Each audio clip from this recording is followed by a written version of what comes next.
Menga qara, sen nimalar qilib yuribsan? Nima qildim ustoz? Sani opang yoki singling bormi? Bor.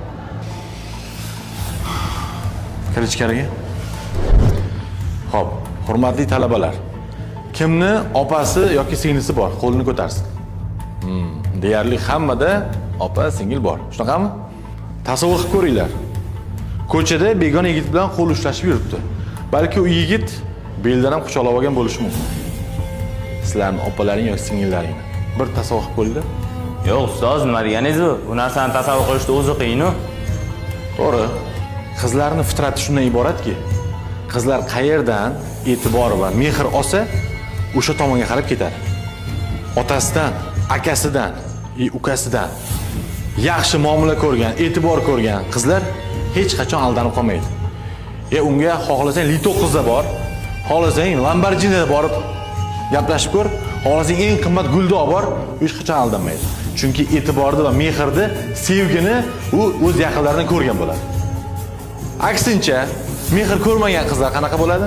Ya'ni kamsitilsa, oilada o'rni bo'lmasa, akasi yoki ukasi uni eshitmasa, ana o'sha qizlar e'tiborni ko'chadan qidiradi. Qayerdagi bir turuq sovuq bola keladi, bitta shikolat bilan 10 ming so'mlik shikolat bilan ham aldab qo'yishi mumkin va o'rab oladi. Shunlarga bolalar. O'shaning uchun yigit kishi har doim opasiga, singlisiga doimo e'tibor berib, mehr berish kerak. Eng yaxshi sovg'alarni olib berish kerak. Qachonki o'sha singillaring, opalaring o'zga uyga borib, ya'ni turmush quradigan yoshga yetguniga qadar sizlarni e'tiborlaringni, nazoratlaringni bo'lish kerak. Ya'ni bular sizlarga omonat. Tushunlaringmi? Agar opalaring, singillaringni birovni quchoqda ko'rishni xohlamasalaring, ya'ni birovni qo'lini ushlab yurishini xohlamasalaring, bugundan boshlab sizlarga uyga vazifa. Butun umrlik eslaringda bo'lsin. Opalaring, singillaring birinchi mehrini va muhabbatini uydan topsin, ya'ni sizlardan. Shunlaringga bolalar. Ko'chadan qidirmasin. Hamma mehr va e'tibor uyda.